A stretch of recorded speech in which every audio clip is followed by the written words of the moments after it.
전 세계 시총 1위 기업인 엔비디아의 주가가 200달러까지 치솟을 거란 전망이 나왔습니다. 현재 주가 182달러에 시총이 4조 4,500억 달러인데요. 약 10% 정도의 상승 여력이 더 남았다는 얘기입니다. 전 세계 AI 투자의 핵심인 GPU의 독보적인 기업인데요. 올해에만 36%나 상승했는데 앞으로 얼마나 더 상승할까요? 관련하여 김지민 기자가 살펴봤습니다. 안녕하세요. 뉴스톡톡입니다. 오늘은 정말 그야말로 뜨거운 감자죠. 네, 엔비디아 주가 이야기입니다. 이게 연일 사상 최고가를 갈아치우더니 급기야 월가에서는 목표 주가 200달러 전망까지 나오고 있거든요. 정말 거기까지 갈 수 있을까요?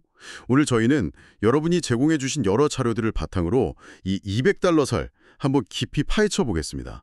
무엇이 엔비디아를 이렇게 끌어올리고 있는지, 또 조심해야 할 변수는 없는지 그 핵심만 쑥쑥 짚어볼게요.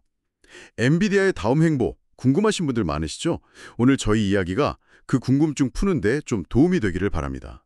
자, 그럼 먼저 이 200달러 기대감, 이게 어디서부터 나온 건지 좀 봐야겠죠? 골드만삭스, 모건스탠리 같은 이름만 대면 알만한 투자은행들이 목표 주가를 200달러로 올렸어요. 현재 주가도 이미 엄청난데 말이죠. 네, 맞습니다. 현재 주가가 대략 자료마다 약간 차이는 있지만 140달러 후반에서 180달러 근처까지 보기도 하니까요. 이걸 감안하면 사실 200달러는 꽤 파격적인 전망이죠.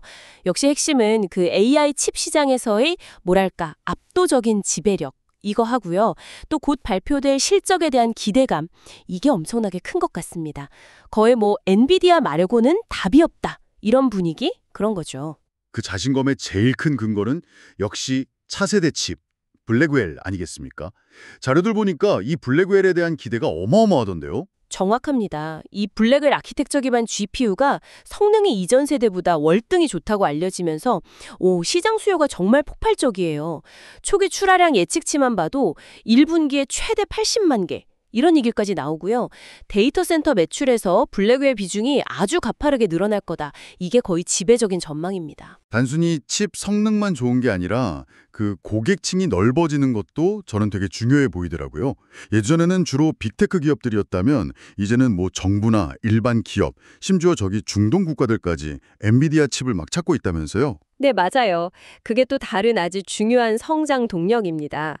클라우드 서비스하는 빅테크 기업들은 당연하고 이제는 각국 정부들이 AI 주권 이걸 내세우면서 자체 데이터 센터를 막 짓고 있거든요. 그리고 또 자체 AI 모델 개발하려는 일반 기업들 또 그 막대한 오일머니를 가진 중동 국가들의 투자까지 정말 줄을 잇고 있어요. 엔비디아 입장에서는 계속해서 새로운 큰손 고객들이 생겨나는 셈이죠. 근데 참 신기한 게 주가가 이렇게 많이 올랐는데도 아직 싸다, 이거 저평가다 이런 얘기가 계속 나와요. 이건 어떤 논리인가요? 좀 궁금해요. 그게 참 재밌는 부분인데요. 주가가 사상 최고치인데도 과거 평균보다 오히려 싸다는 분석이 나오는 겁니다. 대표적인 게 그 주가 수익 비율 PER 있잖아요. 미래 실적을 반영한 선행 PER이 지금 한 32.6배. 그 정도 수준인데 지난 10년 평균은 거의 59배 가까이 됐었거든요. 10년 평균보다 지금이 더 낫다는 거군요. 그렇죠. 그러니까 이 엄청난 성장성을 감안하면 역사적으로 봤을 때 지금 주가가 그렇게 비싼 수준은 아니다. 이렇게 해석할 여지가 있는 거죠. 이게 저평가 주장의 핵심 근거 중 하나라고 볼 수 있습니다. 아까 자료에 그 피터 린치의 PEG 지표 이야기도 있었잖아요. 네, 맞아요.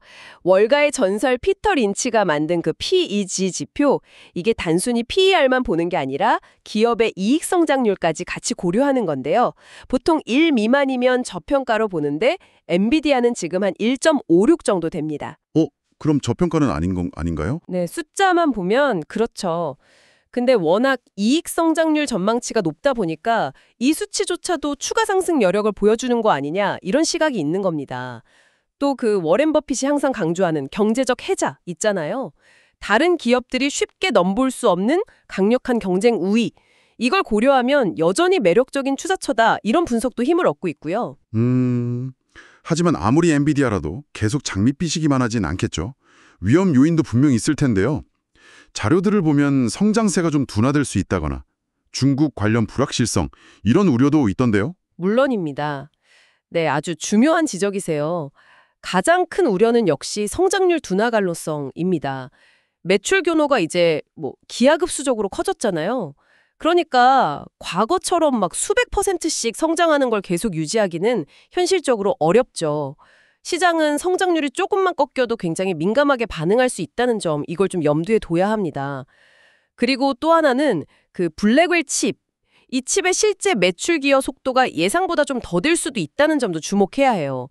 이게 엔비디아 자체의 생산 문제 때문인지 아니면 뭐 고객들이 기존 호퍼 칩으로도 충분한데 이렇게 판단하거나 혹은 그 딥시크 같이 좀 저렴하면서 효율적인 다른 대안 모델들이 등장해서 그런 건지 그 원인을 파악하는 게 중요해 보입니다. 중국 시장 관련 변수는 어떻게 봐야 할까요? 미국의 제재가 계속되고 있잖아요. 네. 미국의 수출 제재를 피하려고 성능을 좀 낮춰서 개발한 중국용 칩 H20, 이게 최근에 공급이 다시 시작됐다는 소식이 있었죠. 이 H20 칩이 중국 시장에서 과연 얼마나 팔릴지, 그리고 이게 엔비디아 전체 실적에 얼마나 기여할지, 이게 또 하나의 관건입니다. 또 장기적으로 보면 미국의 제재 속에서도 화웨이 같은 중국 기업들이 얼마나 빠르게 기술적으로 추격해올지 그 잠재력도 무시할 수는 없는 변수고요. 자, 그럼 이제 슬슬 정리를 해봐야 할 것 같은데요. 종합적으로 판단했을 때 엔비디아 $200 달성 가능하다고 보십니까? 뭐랄까 여러 요소를 종합해보면요. 블랙웰이라는 정말 압도적인 기술력이 있고 AI 산업 자체가 구조적으로 성장하고 있고 또 고객도 다변화되고 있잖아요. 거기다 월가의 긍정적인 전망까지 더하면 내 $200 도달 가능성은 충분히 열려있다고 판단됩니다. 다만 아까 말씀드린 그런 변수들, 그러니까 성장률 변화 추이, 또 블랙웰 칩의 시장 침투 속도, 중국 관련 리스크 같은 것들은 계속해서 면밀히 지켜봐야 할 부분입니다. 자료 중에 그런 분석도 있었어요. 제2의 엔비디아를 찾으려고 애쓰기보다는 그냥 엔비디아 자체에 더 집중해야 한다. 이것도 좀 인상적이었습니다. 네, 맞아요. 현재로서는 AI 칩 시장에서 엔비디아의 그 아성을 위협할 만한 뚜렷한 경쟁자가 잘 보이지 않는다, 이런 시각이 우세한 것 같아요. 물론 AMD나 브로드컴 아니면 여러 AI 칩 스타트업들이 각자 자기 영역에서 열심히 하고는 있지만 엔비디아의 그 생태계나 기술력을 단기간에 따라잡기는 좀 어렵지 않겠나, 이런 평가가 많습니다. 그래서 오히려 엔비디아의 전략이나 시장 변화를 더 깊이 이해하는 게 더 중요할 수 있다는 거죠. 네, 오늘 엔비디아 주가 $200 가능성에 대해서 기대와 우려, 그리고 핵심 동력까지 정말 다각도로 살펴봤습니다. 넘어야 할 과제들도 분명히 있지만 역시 AI 시대의 대장주라는 점은 분명해 보이네요. 마지막으로 이런 질문 하나 던져보면서 마무리할까 합니다. 만약에요, 엔비디아의 이런 기술 독주가 계속 이어진다면 이것이 AI 기술 발전 전체를 더 빠르게 이끄는 축복이 될까요? 아니면 오히려 특정 기업에 대한 이런 지나친 의존성이 혁신의 발목을 잡는 어떤 족쇄가 될 수도 있을까요? 이 질문에 대한 당신의 생각은 어떠신가요? 서학개미들의 매수 2위에 올라있는 엔비디아. 차세대 AI 칩인 블랙웰의 확산, 중국용 H20 출시로 향후 실적이 급증할 거란 기대감이 최고조에 달해 있습니다. 오는 27일 실적 발표를 앞두고 있는데요. 주가가 어떻게 움직일지 기대되는 대목입니다. 여러분은 어떻게 보셨나요? 댓글로 의견을 공유해주세요.